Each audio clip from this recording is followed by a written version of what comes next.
What has been the biggest middle finger to fans in the history of TV shows? Reply: Adult Swim canceled Metalocalypse, and when fans launched a letter writing campaign to bring it back, they aired a segment where they were feeding all the fan letters into a paper shredder.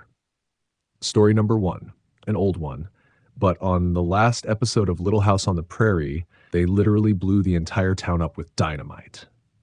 Reply: Prairie Set is Dynamite for Finale by Stephen Farber, New York Times Archive, February 6th, 1984. Death comes to all things, including successful television series. When the inevitable occurs, most popular series like to go out with a bang, figuratively speaking. The bang, however, was literal when the cast and crew of NBC TV's Little House on the Prairie filmed their last episode a few weeks ago. The last farewell will be seen tonight. It concludes with perhaps the most apocalyptic valedictory to any television series in history. The townspeople of the fictional hamlet Walnut Grove decide to blow their town to smithereens. And so the entire set that the company had inhabited for the last 10 years was actually dynamited for this finale. There were a couple of reasons for the fireworks, according to Michael Landon, the star of the show, who also wrote and directed the final episode. 10 years ago, NBC leased a large parcel of land in the Simi Valley north of Los Angeles from the Getty Oil Company and the Newhall Land and Development Corporation. Their agreement with the owners was that when they were through with the location, they would restore it to its original state. So, when Mr. Landon and the network jointly decided to cancel the show, they knew the elaborate sets would have to be destroyed. It was Mr. Landon's idea to incorporate that contractual obligation into the story and dismantle the sets on camera. The plot he concocted has a ruthless robber baron buying up the town. The only protest the residents can make is to destroy their own property rather than see it taken over by this unscrupulous rogue. I think it makes for a good, strong pioneer ending, Mr. Landon said of this violent conflagration. It was also a nice catharsis for the cast and crew. There were lots of tears when we finally blew up the town. The actors had all become very attached to their own buildings, so it was very emotional. Story number two, killing Jadzia Dax off in Deep Space Nine's just because the actress asked if she could go from a full-time character to a recurring character. She didn't want to abandon the show or leave anyone in a lurch.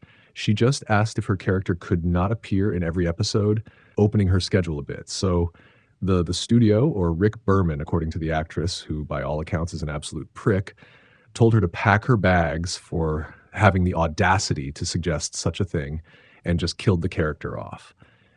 It sucked for the actress and it sucked for the show because she was such a fan favorite. But also, it sucked for Worf. Star Trek fans spent years watching poor Worf getting kicked straight in the crotch of his heart again and again across two separate shows. The poor guy deserved to find love, and every time he did, he was shot down or they died.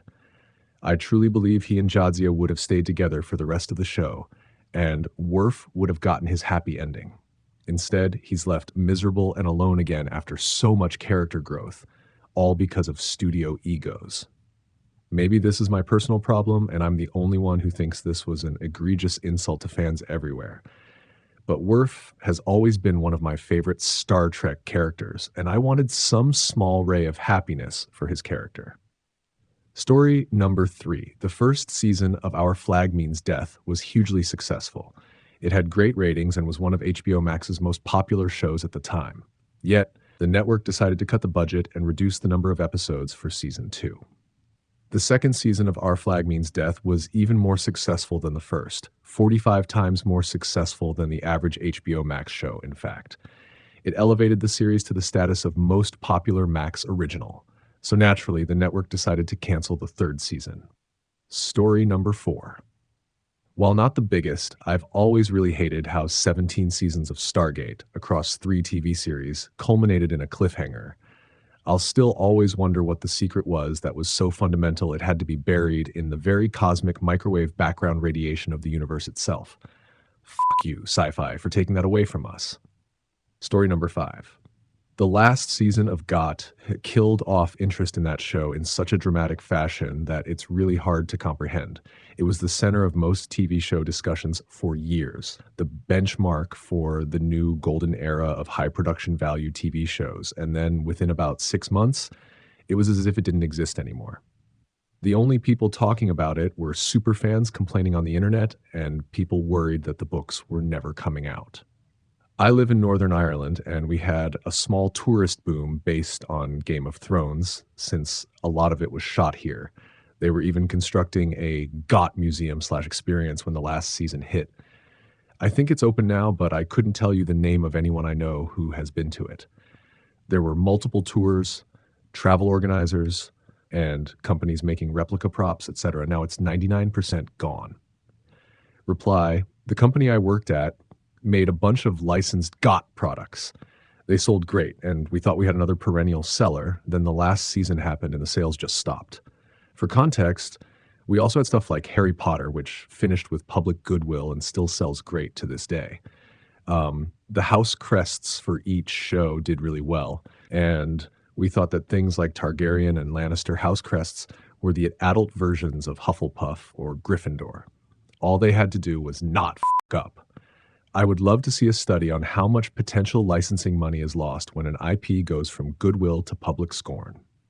Story number 6, Bringing Palpatine Back. One of the most famous stories of a hero's journey and the tragedy of his father was basically made irrelevant because their epic success turned out to do absolutely nothing.